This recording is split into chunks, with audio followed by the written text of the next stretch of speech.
Murders, फिरौतियाँ और जो है सुसाइड के अलावा कुछ मिलने वाला नहीं है। ये लॉ एंड ऑर्डर का हाल है हरियाणा के अंदर। फिर कहाँ बीजेपी सरकार में? तो चलो लोगों ने जो किया सो किया, अगर विधानसभा में कर दिया तो आप लोगों की कुर्सियाँ छूट जाएंगी सारी। सर मेन मकसद ये है कि पार्टी के लिए काम करना। आप बोल रहे काम कर रहे हैं, प्रत्याशी बोल रहे काम खराब कर रहे हैं, क्या मान रहे हैं कि हम चुनाव हारे हैं हिसार लोकसभा का, और कहीं ना कहीं कुछ हमारी भी कमियां रही होगी जिसकी वजह से हम चुनाव मान रहे हैं जी, हम समझ रहे हैं। ये चीज़ें आपने चुनाव से पहले कहाँ मानी? लोगों ने खुल करके जो है किसान आंदोलन में विरोध किया, तो कहना शुरू कर देते भाई ये नॉन सीरियस सरकार है, किसी टॉपिक को, किसी बात को, किसी मुद्दे को सीरियसली। नमस्कार, मैं हूँ अंकिता सिंह और आप देख रहे हैं सिर्फ एक न्यूज़ की खास पेशकश सीधी बात। भाई हरियाणा के अंदर लोकसभा चुनाव होने के बाद भी चुनाव की चर्चा थमने का नाम नहीं ले रही है। हालांकि विधानसभा चुनाव अभी सिर पर है, लेकिन फिर भी लोग अंदाज़ा जो है वो लोकसभा के परिणामों से लगा रहे हैं किसी भी चीज़ का। ऐसे में लगातार हमारी ड्यूटी और बढ़ जाती है कि आपको अलग अलग नेताओं के पास लेकर के जाया जाए, जो सवाल आपके जहन में वो पूछा जाए। और आज की इस कड़ी में हमारे साथ मौजूद हैं हिसार शहर से तरुण जैन जी हैं, जो जिला कोषाध्यक्ष भी हैं भारतीय जनता पार्टी से। सर स्वागत है सिटी न्यूज़ पर आपका। आपके सभी दर्शकों को मेरा नमस्कार, आपको भी मेरा नमस्कार जी। और अंकिता जी, अब पार्टी ने मुझे जिला कोषाध्यक्ष से जिला उपाध्यक्ष बना दिया है। ओके। तो इस आपके माध्यम से लोगों को भी पता चल जाएगा मैं अब जिला कोषाध्यक्ष नहीं जिला उपाध्यक्ष हूँ। चलिए, ये मेरी थोड़ी सी गलती रही, चूक रही। लेकिन सर वैसे रिस्पॉन्सिबिलिटीज़ क्या होती हैं जिला कोषाध्यक्ष की और उपाध्यक्ष की, दोनों की? देखिए, कोई भी जो टीम बनती है जिले की, तो उनकी अपना एक कर्तव्य होता है। तो जिला जो कोषाध्यक्ष होता है उसकी एक अपनी रिस्पॉन्सिबिलिटी होती है, जो सारा सिस्टम जिससे चलता है, कोष जो होता है, जो पैसा जो होता है, पार्टी फंड्स जो होता है या पार्टी के खर्चे जो होते हैं, तो वो कोषाध्यक्ष संभालता था। और जो जिला उपाध्यक्ष है या जिला अध्यक्ष है, वो हमारी अलग अलग टाइम टू टाइम हमारी जो ड्यूटीज़ है वो बदलती रहती है। पार्टी के लिए काम करना, मेन मकसद ये है कि पार्टी के लिए काम करना और एक टीम के साथ काम करना, यही ड्यूटी रहती है। तो ये ड्यूटीज़ इलेक्शन के बाद आपकी बदल दी गई हैं? हाँ, इलेक्शन में हमारी ड्यूटी, लोकसभा चुनाव में हमारी ड्यूटी कुछ और थी, अब हमारी ड्यूटी विधानसभा चुनाव को लेके शुरू हो गई है। आप बोल रहे हैं कि जिम्मेदारी जो है भारतीय जनता पार्टी के कार्यकर्ताओं की रहती है काम करने की जी। उधर से आपके जो प्रत्याशी रहे लोकसभा में वो खुला बोलते थे इन्होंने तो काम खराब कर दिया। कई नेताओं के नाम लिए गए, जैसे कि अब उसमें जो है रणजीत चौटाला ने कैप्टन अभिमन्यु का नाम लिया है, कुलदीप बिश्नोई का नाम लिया है, और आपके जो है सुभाष बराला जी का नाम लिया है। दबे दबे बातें ये कि जिला अध्यक्ष जो है आपकी आशा खेदड़, और उनकी भी जो है लिखित में कार्रवाई की मांग की गई है। आप बोल रहे काम कर रहे हैं, प्रत्याशी बोल रहे काम खराब कर रहे हैं, क्या चल रहा है? नहीं, देखिए अंकिता जी, ये जो मुद्दा जो उठा, ये रणजीत चौटाला जी के बयान के बाद उठा जी, और चुनाव परिणाम आने के बाद उठा। तो जब चुनाव परिणाम जो आता है ना, वो जनता ने जो मत दिया है, जिसको भी जिताया, हम इस बात को बिल्कुल मान रहे हैं कि हम चुनाव हारे हैं हिसार लोकसभा का, और कहीं ना कहीं कुछ हमारी भी कमियां रही होगी जिसकी वजह से हम चुनाव हारे। लेकिन उसका ठीक रहा, हार का ठीक रहा। कार्यकर्ता के ऊपर फोड़ना या किसी और नेताओं पे फोड़ना, मैं समझता हूँ कि ये कोई हमारी भारतीय जनता पार्टी का ऐसा कोई कल्चर नहीं है। आप उन्हें मान रहे हैं जी, हम समझ रहे हैं। ये चीज़ें आपने चुनाव से पहले कहाँ मानी? लोगों ने खुल करके जो है किसान आंदोलन में विरोध किया, भारतीय जनता पार्टी ने नहीं माना। फिर जो है फौजियों को लेकर के जो चीज़ हुई, उस चीज़ को लेकर के आपने नहीं माना। बहुत सारी ऐसी चीज़ें थी, लोगों ने तो सीधा कहना शुरू कर दिया था भाई ये नॉन सीरियस सरकार है, किसी टॉपिक को, किसी बात को, किसी मुद्दे को सीरियसली नहीं लेती।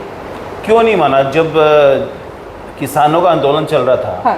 आप ये देखिए कि उनकी जो आंदोलन की जिद थी जी, उस पर प्रधानमंत्री जी ने 19 नवंबर का वो दिन था जब उन्होंने अपने जो बिल थे वापस लिए।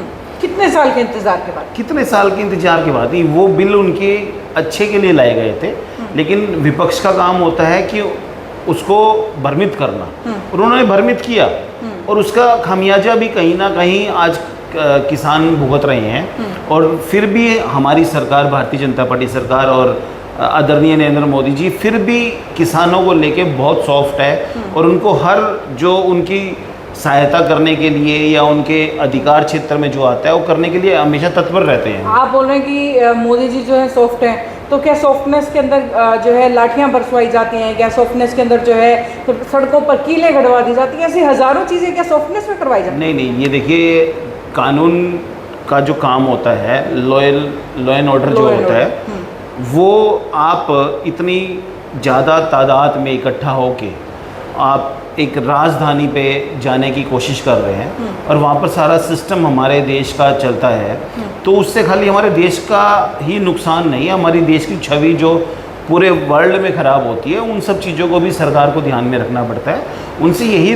बात रखी गई थी कि आप अपनी बात रखिए, आप प्रोटेस्ट कीजिए, प्रोटेस्ट करने के लिए कोई मना नहीं करता, लेकिन उगर प्रोटेस्ट करना, सड़कें जाम करना, आम आदमी को तंग करना, वो कहाँ तक ठीक है? लॉ एंड ऑर्डर की आप बात कर रहे हैं, हरियाणा में आ जाइए, रोज़ गोलियां चल रही हैं, फिरौतियाँ मांगी जा रही हैं, लोग जहर खा के मर रहे हैं, या फिर जो है ऑनर किलिंग हो रही है। ये हरियाणा का हाल है। आप डेली न्यूज़ खोल करके देखिएगा तो आपको सिर्फ मर्डर्स, फिरौतियाँ और जो है सुसाइड के अलावा कुछ मिलने वाला नहीं है। ये लॉ एंड ऑर्डर का हाल है हरियाणा के अंदर। फिर कहाँ बीजेपी सरकार इसमें चुप है? नहीं, लॉ एंड ऑर्डर ऐसा है, देखिए आप जो घटनाओं की जिनका जिक्र कर रहे हैं आप, वो हाल ही में 3-4 घटनाएं लगातार हमारे हिसार डिस्ट्रिक्ट में हुई है। आप लोगों का कहना बिल्कुल वाजिब है कि लॉ एंड ऑर्डर कहाँ पर है। और देखिए जो ऑनर किलिंग हुई है, या जो जहर खा के जिन्होंने सुसाइड किया है, या जो गोलियां चली है, उनके ऊपर, सबके ऊपर बहुत गहनता से और बहुत तेज़ी से कार्रवाई हो रही है। और बहुत जल्दी ही आपको इन चीज़ों को मैं आपको दिखाऊंगा कि हमारा पुलिस प्रशासन उन अपराधियों को पकड़ के सलाखों के पीछे डालेगा। चलिए, ये पुलिस प्रशासन की बात है, या यूँ कहिए कि पूरे हरियाणा राज्य लेवल की बात है, स्टेट लेवल की। बट अब हिसार शहर में अगर आ जाएं, हिसार शहर में भी काफ़ी परेशानियां बहुत लंबे टाइम से चलती आ रही हैं, निवारण नहीं हुआ है। सबसे पहले आप सूर्यनगर का फाटक ले लीजिए, 52 दिन से तो वैसे ही बंद पड़ा है। लोगों को सिर्फ 1 किलोमीटर निकलने के लिए 10 किलोमीटर घूम के आना पड़ता है, जो कि एक गरीब आदमी की जेब पे बहुत बड़ा तमाचा है। ऐसे ऐसे छोटे छोटे टॉपिक्स को सीरियसली क्यों नहीं लेते हैं? क्यों एक छोटे से इंसान को जाकर के सीएम से मिलना पड़ता है सिर्फ ये बोलने के लिए जी हमारा फाटक खुलवा दो? नहीं अंकिता जी, मैं आपकी बात से 100% सहमत हूँ। ये बहुत ही लापरवाही है, अफसरों की लापरवाही है कि 52 दिन से सूर्यनगर फाटक आज बंद पड़ा है और हजारों लोगों को उसकी वजह से परेशानी हो रही है। और इधर से 7 रोड वाला जो ओवरब्रिज है वो भी बन रहा है, और मैं इस बात को लेके खुद मुख्यमंत्री जी से बात कर चुका हूँ कि भाई हमारे अगर ये दोनों पुल इधर से और इधर से बंद है, और कल को अगर ये जिंदल पुल भी बंद हो जाता है, तो हमारे शहर की एग्जिट बिल्कुल ख़त्म हो जाएगी। हमारा एग्जिट नहीं है कोई भी। तो ये बात मैं बिल्कुल मुख्यमंत्री जी के सामने रख चुका हूँ, और अधिकारियों को उस चीज़ को लेके कड़े संदेश दिए गए हैं, कार्रवाई करने के लिए संदेश दिए गए हैं कि इस पुल को और उस पुल को जल्दी से जल्दी कंप्लीट किया जाए, और उसका जो रिज़ल्ट है, यहाँ के जो पीडब्ल्यूडी ऑफिसर्स हैं उनका जो इस पे लापरवाही बरत रहे थे उनको ट्रांसफ़र भी किया गया है यहाँ से। और इसके बाद पिछले 1 हफ्ते में आप देखेंगे दोनों पुलों के ऊपर स्पीड जो है काम की वो तेज़ हुई है, और ये कहीं ना कहीं ठेकेदार की कह लीजिए आप, या प्रशासन की कह लीजिए, जो पीडब्ल्यूडी डिपार्टमेंट है उनकी कहीं ना कहीं कमी रही है, जिसकी वजह से आम जनता को परेशानी का सामना करना पड़ा। आपको नहीं लगता कि कमी साथ साथ सरकार की भी रही, क्योंकि 6 साल हो गए हैं? नहीं, सरकार की कमी तो अपने आप ही है ना, सरकार तो हमारी है। अगर वो अफसर उस पर ध्यान नहीं दे रहे हैं और बारी बारी हमारी सरकार, हमारे जो लीडरशिप है उनको डायरेक्शन दे रहे हैं, फिर भी नहीं मान रहे हैं, तो उन अफसरों के ऊपर कार्रवाई हुई है। अब आप अगर आप पता करेंगे तो उन अफसरों को यहाँ से ट्रांसफ़र कर दिया गया है। चलिए, इस मुद्दे की अगर इतनी जानकारी है तो क्या समय सीमा मान के चला जाए कि आखिर कब तक सूर्यनगर के लोगों को, या जो सेक्टर 1-4 के लोग हैं, कब तक उनको राहत मिल सकती है? देखिए, जो सूर्यनगर जो अंडरपास है वो विदिन 10 डेज़ चालू हो जाएगा, और जो 7 रोड वाला जो ओवरब्रिज बन रहा है उसमें अभी समय लगेगा, उसमें भी 3 महीने लगेंगे। इस 3 महीने के बाद तो पूरा कंप्लीट हो जाएगा। तो ये जो दोनों, ये जो 7 रोड जो सेक्टर 1-4 का जो ओवरब्रिज है, सेक्टर 1-4 का जो ओवरब्रिज है उसके लिए जो ट्रेन जो आती जाती है उसके लिए एक शेड्यूल होता है जो उनसे मांगा गया है कि उनको उस टाइम पीरियड में जो उसके ऊपर गाटर रखने हैं, तो उसके लिए भी बहुत तेज़ी से काम हो रहा है। उनकी परमिशन आने के बाद जो गाटर रखने का काम है आगे, जो उसमें स्लैब लगनी है, वो मुझे लगता है कि विदिन मंथ हो जाएगा, सारा कंप्लीट हो जाएगा। नहीं, कंप्लीट नहीं होगा, विदिन मंथ तो गाटर रखने का काम हो जाएगा, फिर उसमें स्लैब लगेगी, तो ये मान के चलिए उसको भी 3-4 महीने लगेंगे। 3-4 महीने भी वो लगने हैं। कुल मिलाकर के चुनाव होने के बाद जो है लोग उसको इस्तेमाल कर पाएंगे, या पहला फीता काटने की जल्दी में थोड़ा सा कल्याण नहीं हो नहीं, सकता है? मुझे नहीं लगता कि चुनाव से पहले दोनों ओवरब्रिज चालू हो पाएंगे। चुनाव के बाद ही मुझे लगता है कि दोनों ओवरब्रिज चालू होंगे। चलिए, टेक्निकल जो बात है वो मैं उस पॉइंट ऑफ व्यू से आपको बात बता रहा हूँ। चलिए उसके बाद अगर बात करें हिसार शहर सफाई को लेकर के बड़ा मतलब खून के आंसू रो रहे हैं, और हम आपके सामने नहीं बल्कि आपके राज्यसभा सांसद के सामने, बड़े से बड़े नेता के सामने रख चुके हैं। और ये हमारा स्पेशली टारगेट इसलिए रहता है क्योंकि स्वच्छ भारत आप लोगों की टैगलाइंस हैं, और फिर भी उसके बाद ऐसा शहर का हाल है। क्या आप बोलते नहीं हैं अपने बड़े नेताओं को कि भाई अधिकारी सुन नहीं रहे हैं, या शहर जो है वो डस्टबिन बनता जा रहा है? ऐसा तो नहीं है अंकिता जी कि हर जगह साफ़ सफाई नहीं है, कुछ जगह कमियां हैं, उसमें हमारी भी कुछ गलतियां रही होगी, कुछ प्रशासन की गलतियां रही है, उनके ऊपर कार्रवाई हो रही है। हर चीज़ का ना देखिए एक समय होता है, और कुछ अभी पीछे कुछ नई मशीनें नगर निगम ने अभी परचेज करी है साफ़ सफाई के लिए, तो वो मुझे लगता है कि अगले 10-12 दिनों में अपने वर्किंग उसमें आ जाएगी। तो उसके बाद थोड़ा सा साफ़ सफाई का जो सिस्टम है और सुधार होएगा उसमें। चलिए उसके बाद अगर हिसार शहर में बात करें, क्योंकि देखिए हिसार शहर में एक बड़ी लीड मान करके चल रही थी बीजेपी की, बहुत बड़ी लीड मिलने वाली है। और हालांकि शहर से जो है कैबिनेट मिनिस्टर भी हैं, स्वास्थ्य मंत्री हैं, 2 बार विधायक रह चुके हैं। कमल गुप्ता जी कुछ खासा कर नहीं पाए, क्यों? क्या कहाँ देखते हैं कमी उनमें, कहाँ रह गई? देखिए ये तो ना जनता का मूड होता है, लोकतंत्र है, सबको अपना वोट कहाँ देने का अधिकार है वो तो जनता जानती है। जनता ने जो